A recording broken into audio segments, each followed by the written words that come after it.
Although it's a little chilly in Hamden today, Quinnipiac baseball and softball is back. Highlights from when they took on Marist and when softball took on Niagara and Canisius coming up now. And men's lax took on Manhattan this week and are set to play Mount St. Mary's this weekend. I'm Ben Jurgen. That's Ryan Raggio, and Sports Paws starts right now.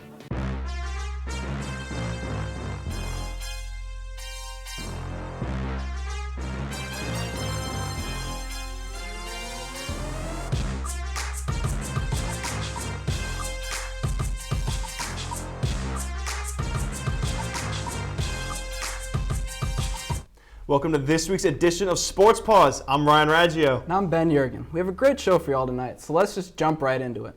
Quinnipiac baseball had its first MHOK home series of the season. How'd they do? Let's find out right now. Quinnipiac baseball taking on Marist for a 3-game set and its first taste of MHOK action at home. Jimmy Hagan gets the start on the mound. You see right there, he's warming up against the Marist Red Foxes, hoping to get the W for the Bobcats today. Let's jump in the first inning. Marist will get the first run on the board as Mark Ali hits a sacrifice fly. Braden Sieber makes the play. As you see in the frame, Ethan Conrad tags at third, easily gets home. Later in the first, Bayram Hot, by the way, all-name team, lines a bleeder down the right field line, which brings home Nico Amore. Braden Seabrook slips, rolls near the hill, Nico Amore chugging, and he gets home. 2-0 Marist lead. Let's go to the second now. McGuire Tuffy laces one to right field, right over the first baseman, and Sean Swenson trots home from third, and Marist still up 2-1. Let's go to the fifth inning. The luck of the Irish benefits Keegan O'Connor. He gets a ball right down the middle, takes it dead center. Game is tied 3-3. He says goodbye to that one. It's way gone. And he tied the game with this 2-run blast. Sixth inning now. Jared Zimbardo, the New Jersey native, comes up big. You see this pitch. You see this swing. Gone. Jared Zimbardo is sure of that one. He gives the Bobcats their first lead of the day. It's 5-3 Quinnipiac. With a bit of an offensive burst from each of the teams later in the game, Quinnipiac manages to hold on. The Bobcats win Game 1, 6-4. After Game 1 victory, the Bobcats return to the field on Sunday to face the Red Foxes 2 more times. Let's take the highlight. Now, Quinnipiac took on Marist in a doubleheader as the two teams combined for double-digit runs in the first game of the series. Let's jump right into it, into Game 1. Now, Keegan O'Connor, as you see the base flying by, Keegan O'Connor's looking to have a big series after dominating the open season stretch, hitting over 300. As you can see, the Foxes get on the board early as a diving Jared Zimbardo just misses as the ball goes out of play. Now, the umpires review this, and it turns out it's an inside-the-park home run for the Marist Red Foxes. Now McGuire Tuffy up to the plate. He grounds in the third, and a diving snag by the third baseman. Chucks it across the diamond, but pulls him off the bag. Kyle Maves with some heads-up base running slides in safely to tie the game at 5. Now the Bobcats in rally mode as Anthony D'Onofrio comes to the plate. Hits one for a lefty crime. Sends it out of the park, giving the Bobcats a 7-5 lead. Now the Red Foxes won't go away early, but they're on their last breath. Mason Knowles rears back and strikes him out with an emphatic roar coming off the mound, getting the Bobcats the Game 1 victory. Now let's head into Game 2. The Bobcats found themselves down 2 runs early, but Sean Swenson sprinkles a little cheese on an apple taco as he rounds the bases for a 3-run homer, giving the Bobcats a 3-2 lead. Now Jared Zimbardo strokes to the plate. He says, I want into the action, as he cranks another one deep right center field, back, and gone for his second home run of the day. Now the Red Foxes, they're not out of it just yet, as Nico Amore, as the pitch comes in, smacks one. Where to? Opposite field, as Marist will tie the game at 6 as he rounds the bases, and you see as Zimbardo again hitting it to the opposite field, deep right center field. The hitting coaches are doing something right as all the hitters are taking it opposite field. That's what we love to see. Zimbardo rounds the bases. And a few batters later, Keegan O'Connor wanted in on the action as where does he hit it? Opposite field again for a deep fly back to right center field, almost hitting the scoreboard, giving the Bobcats a 10-6 lead. And that's all they would need as they would end up winning the game 13-9, sweeping the Marist Red Foxes out of Hamden. With the Sticks being active against Marist, pitching played a massive part in this series sweep too. Baseball beat reporters Nick Antoniadis and Ben Rickovicius dissect the pitching from this weekend. Quinnipiac completed the sweep against Marist this weekend, which was the first time a MHOK opponent was swept by Quinnipiac since 2019. I'm Ben Rickovicius. This is Nick Antoniadis, and this is the Film Room. Tim Blasdell got the ball in the first game of the doubleheader this weekend, and he had a shaky start in the first inning. Nick, break it down for us. Yeah, like you said before, in the first inning he was a little bit shaky, but the rest of the start he actually ended up playing extremely well. But there was one pitch in particular that cost him in that first inning. So we're going to look at it right now. So in this pitch right here, Christian Smith is looking for the fastball, and as we start playing the replay right here, we get to see that he wants the pitch a little bit down. We want to focus on getting down, and we're trying to make Hart, the number 15 center fielder for Marist, chase this pitch. But if we go back a little bit, we get to see that it's going to be right in the zone right here for Tim Blasdell as we go back to the replay. Right there. As we can see right there, that is below the red zone, below the strike zone, and that cost him right there. And Hart ended up hitting that home run that make it a 1-0 ball game to start the Marist run. Now Kevin Cedar, he ended up starting game 2 of this doubleheader for the Quinnipiac Bobcats, and in the first inning was the start that got him a little bit shaky in the beginning. So Ben, what did you see in that one inning that cost Kevin Cedar in that start? Yeah, Cedar made a few small mistakes today in his first inning outing, and the first one was a leadoff 4-pitch walk. That was a tough start for him. There's a little fluky base hit in there that got runners on first and third, and then we get to this pitch right here, which ends up costing him a run. So we'll start to take it a little bit here and see where things go wrong.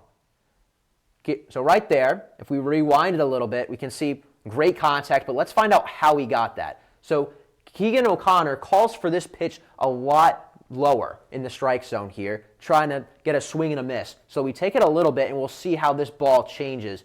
So he just misses his target a little bit. It's starting to kind of creep up. Pause right there.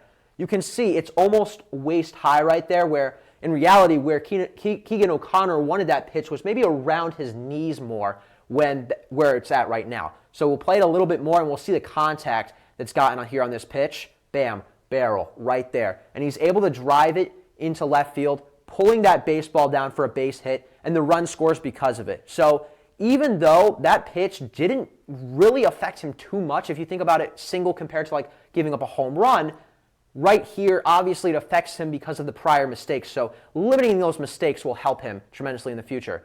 We'll have to see this upcoming weekend as Quinnipiac takes on Niagara in another 3-game series if the rotation can learn from some of these small mistakes and continue to capitalize on success this season.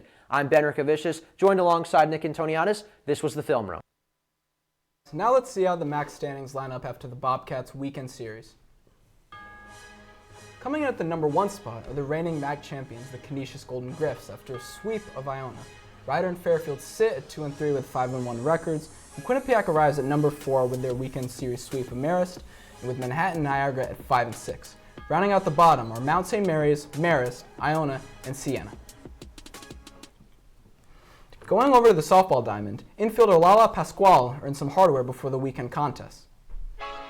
The Miramar, Florida native earned MAC Player of the Week honors for the week of March 28th. In the Bobcats doubleheader against Holy Cross on March 21st, Pasquale went 5 for 5 at the plate with 3 doubles and 2 RBIs. Pasquale currently leads the team with a .412 batting average in 34 at-bats. Pasquale's 4 doubles are currently tied for first on the team and with 10 RBIs.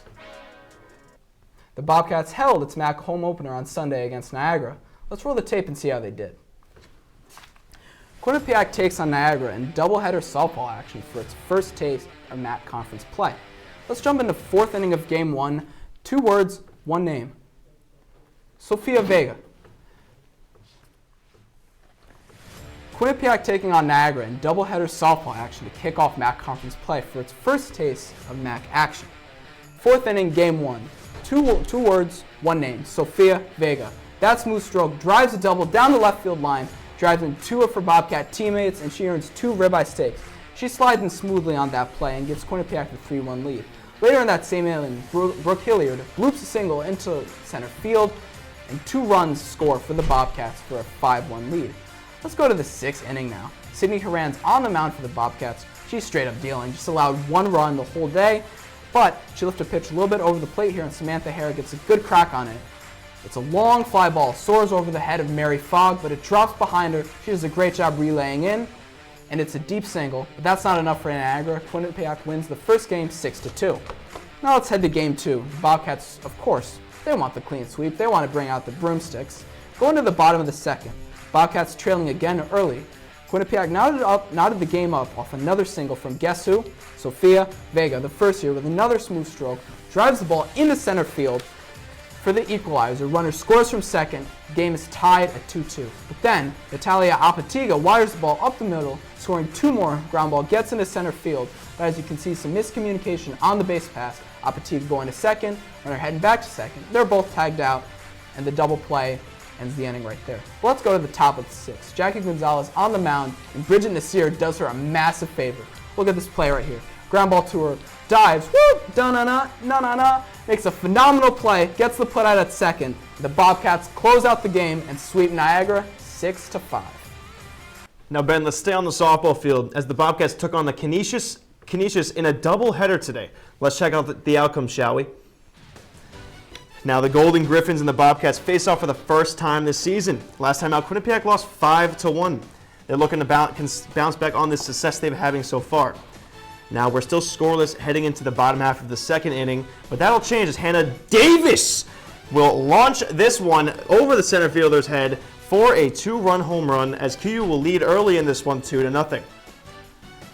As she rounds the bases, her teammates go maul the runners. Now, Canisius would answer back late as is hit to the shortstop, throws it over at Las Pascual, but she drops it, which allows the pass ball allows the runner to score, and Canisius would tie the game late at 2. Now, the top of the 7th, the wheels fell off the bus as Gianna Fazzolari would barrel one to left center. I want the exit velo on that one, Ben. That was an absolute rocket. And this would ultimately be the game winner as Canisius would take the game 4-2. But don't worry, Quinnipiac has one more opportunity to beat their rival in the next game coming up in about a half an hour. So now let's head into game 2.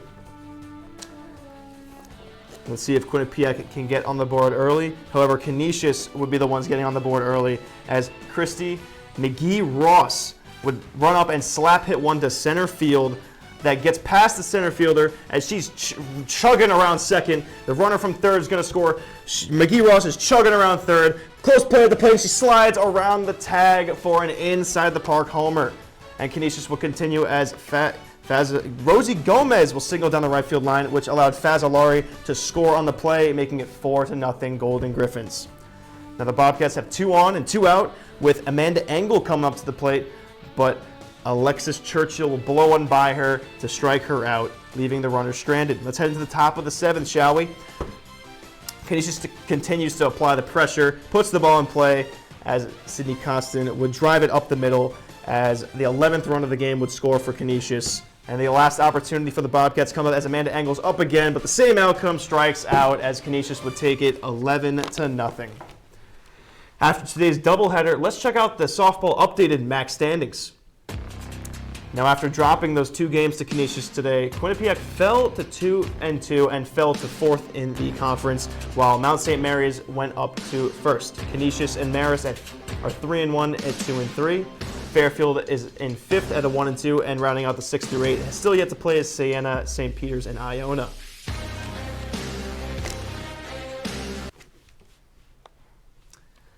We need to step out for a break, but when we return, lacrosse and acrobatics and tumbling will take the spotlight. Don't go anywhere. Sports Paws will be right back.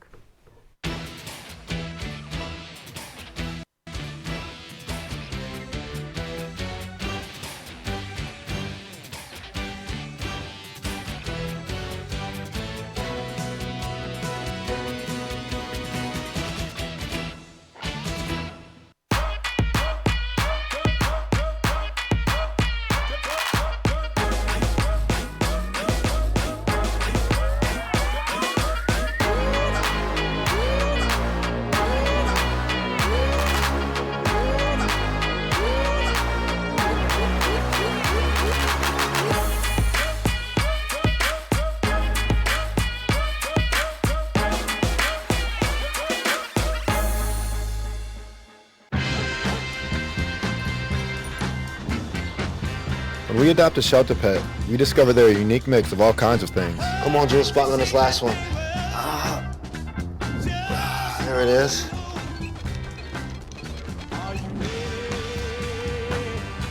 Keep going with it. Leo. They're a little bit of a lot of things, but they're all pure love. I know what you're thinking. I need a job. I need a new career. Well, I've been there. I've been there. I've been there. I wasn't happy with what I was doing. After high school, I didn't have a plan. I just wanted to start working. I got laid off twice, but you gotta keep going. You just need the right skills. Find an apprenticeship. I found a 2-year IT program. I found a medical course online. I'm now a consultant in the tech space. You have more options than you think. You can do this. You will find something. You will find something new.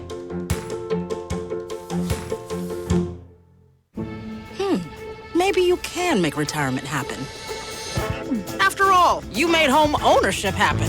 Homeschooling yourself on loans, beefing up your credit score. So I'm pre-approved. You were like, yes! Sorry. Color coding listings, ticking boxes, and flushing every toilet in a 20-mile radius. Home sweet home. You aced house hunting. Now get the tips you need to get on track at aceyourretirement.org. Welcome back to Sports Paws. It's time to hit the mats as Quinnipiac Acro team took on Frostburg State on Saturday. The Acro and tumbling team is back in the win column after defeating Frostburg 267.785 to 260.8. Quinnipiac held a 0.6 point lead after the first half and then turned that 0.6 into a 6-point lead in the second half. Quinnipiac is now 2-0 all-time against Frostburg State in the battle between two Bobcat schools. Quinnipiac will prepare to face Caldwell in 2 weeks to wrap up the regular season slate up. What made the win even sweeter was that it came on the team's senior day. Acro and tumbling beat reporter Brianna Trachtenberg has more on the story. The Quinnipiac women acrobatics and tumbling team celebrated a close win against Frostburg State University after losing last week against Baylor. In addition to the win today, the team also celebrated their seniors. Head coach Marianne Powers had high remarks for the seniors on this team. I'm going to say, first of all, they had to go through 2 years of COVID. Okay, and so it affected their playing time, it affected their training time, and it affected them figuring out how to do servant leadership and being cohesive, and yet they created it. The cultural difference between this year's team and the ones in the past has been amazing. They just take care of business. They wouldn't do anything they didn't expect of the underclassmen. They're a great bunch of leaders. Graduate student Bella Pierce and senior Bree Marks reflected on their own work with the team and what today's celebration meant to them. It's definitely crazy. I mean, you spend so much time with these girls on the mat, like you grow to love them all, so moving and graduating is pretty crazy. Like sad but happy, mixed emotions all together. It just feels very great to be at this point, working so hard for many years before, and then at this point now, it just feels so great to be here and be with the team, and I've met so many people that have helped me to get to this point. The acrobatics and tumbling team will host the next meet on Friday, April 14th against Caldwell University. For Q30 Sports, I'm Brianna Trachtenberg. The men's lacrosse team took on the Manhattan Jaspers on Wednesday. Let's see how they performed. As they jog out in the white sweatshirts, the sun's out and it's a beautiful day as the Bobcats took on the Manhattan Jaspers in Hamden for some MAC conference play. Now let's start out in the first quarter here, shall we? As it starts off with Steve Germain with making a move as he dishes it to Jake Tellers, who finds John DeLucia behind the net. He's waiting, he's really reading the zone. He fakes one way, but he's going that way. He's battling defenders, he turns, snipes one for the opening goal, making it 1-0 Quinnipiac early on. Now next up is John DeLucia again, taking his man through the X, and he is still running around, battling again as he finds Evan Perry, who snipes one low to tie the game at 2 for the Bobcats. Look at that Selly. Loving the energy from the guys. And still in the first, Ryan Downing showing us why the transition game is so important. He's going to hit Justin Roberts with a pass down low to find John DeLucia, who goes up high-low and scores the goal to give the Quinnipiac Bobcats a 3-2 lead. Let's head into the second quarter. Now it's Jake Tellers. He's running with a head of steam as he runs into Jasper defenders, loses it, but Justin Roberts picks up the loose change and deposits a goal. Now heading into the final frame as, again, Jake Tellers is waiting out. And he says, boys, I got this one. He beats his man as he's running around, cuts in, he's cutting again, he's battling, but he says, I'm going to shoot it, and he scores a goal. However, this won't be enough for the Bobcats as they lose this one 12-5. Now looking to bounce back after their loss to Manhattan, 3 days prior, men's lax took on Mount St. Mary's this past weekend. The lacrosse team lost this game by a score of 18-11. The Bobcats went down by 3 early in the first quarter, then the Mountaineers began pouring it on in the second quarter, scoring 7 goals to the Bobcats 2.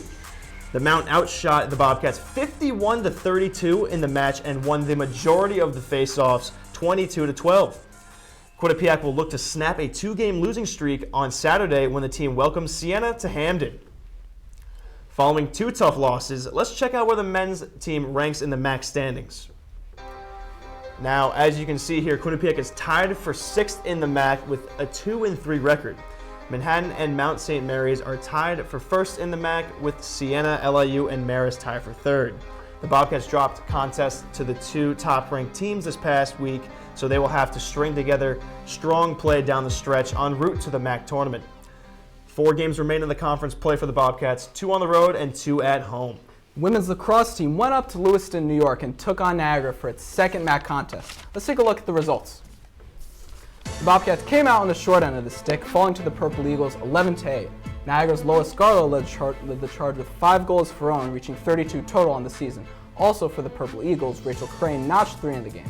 Maddie Deegan and Ella Grace Delman both scored 2 in the match, with Mia Delman, Emily Feeney, and Sophia Iacino contributing as well. Quinnipiac will travel to Fairfield and take on the Stags Wednesday afternoon. Now let's take a peek at how the MAC standings currently looks for women's lacrosse. As you can see, Siena sits atop the standings with a perfect 3-0 record, followed closely by the undefeated Fairfield and Manhattan, who the Bobcats will face next. They'll face Fairfield next. Quinnipiac stands at 4th with a .500 record of 1-1. Iona, Canisius, Niagara, and the Mount are all tied at 5th, with each of them possessing a 1-2 record. The winless Marist Red Foxes come in at last in the conference. Now let's head to the track, where the Quinnipiac women's outdoor track team competed in the William and Mary Colonial Relays. Quinnipiac's 4x1500 relay team broke the school record with a final time of 19 minutes, 8 seconds, and 38 milliseconds. The team, which comprises Liv DiStefano, Cassidy Phillips, Rachel St. Germain, and Alessandra Zafina, bested the school record by 45 seconds. The 4x200 teams finished with 2nd all-time in school history too, and both of the relay teams finished 4th at the relay. It's time for another break. When we come back, a look at the men's ice hockey team send-off before the Frozen Four. And the top 5 plays you certainly will not want to miss. Stick with us in Sports Paws.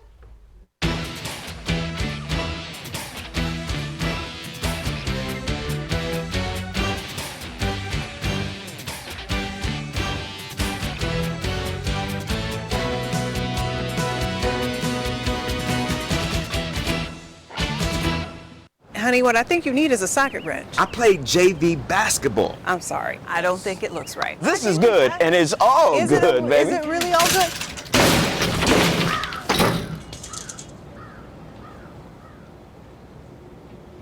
If you love me enough to routinely test your handyman skills, not to mention the strength of your marriage, then of course you'll visit nhtsa.gov/therightseat to make sure I'm in the right car seat.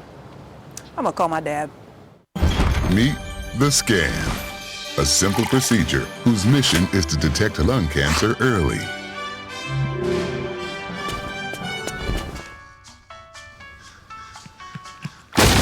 I'm here to save you. But I feel fine. That's great, but you may still be at high risk for lung cancer. Oh man, that's a new fence. If you smoke, early detection could save your life. Learn more at savedbythescan.org. I think it's just vapor with flavor. It won't hurt my kid like cigarettes, right? Vaping is safer than smoking, isn't it? There's really not even that much nicotine in them, right? My kid? My kid knows it's dangerous. Get your head out of the cloud. Today, nearly 8,000 kids will start vaping, maybe even yours. Learn about the dangers at talkaboutvaping.org. I don't think that many kids in my son's school even do it. He makes fun of his friend who vapes. He would never try it. She's into soccer. She's on the honor roll. She's just not the type. No way. No way. No way. No way, my kid would never vape. Get your head out of the cloud. Today, nearly 8,000 kids will start vaping. maybe even yours. Learn about the dangers at talkaboutvaping.org. Welcome back to Sports Paws. Thanks so much for staying with us. Heading to the ice, the Bobcats may be preparing for next week's Frozen Four. But that doesn't mean Rand Pecknold is done reaching through with the transfer portal to build for future seasons. The Bobcats are making moves to bolster the blue line as they added 2 defensemen, Davis Pennington from Omaha and Cooper Moore from North Dakota. Pennington leaves the Mavericks after 2 seasons. He had 16 points in 36 games this season. Meanwhile, Moore will head back to his home state of Connecticut. He's a 5th-round draft pick of the Detroit Red Wings in 2019 and contributed 13 points in 31 games for the Fighting Hawks this season. Now, speaking of men's ice hockey, head coach Rand Pecknold, the Blue and Gold's bench boss, was named one of the 8 finalists for the AHCA Coach of the Year. His Bobcats squad posted a historic 32-4-3 overall record and a 22-0 record in the ECAC. On top of that, his team will head to the Frozen Four in Tampa, Florida, after defeating the Ohio State Buckeyes 4-1. Pecknold is also a 3-time consecutive winner of the ECAC Tim Taylor Coach of the Year award. The Bobcats will lean on his leadership as they prepare for the Frozen Four. Quinnipiac held a pep rally today for the team before they head down to Tampa next week. Men's ice hockey beat reporter Zach Hochberg was on the scene. The Quinnipiac men's ice hockey team is heading back to the Frozen Four for the first time since 2016, and the student body could not be more excited. It's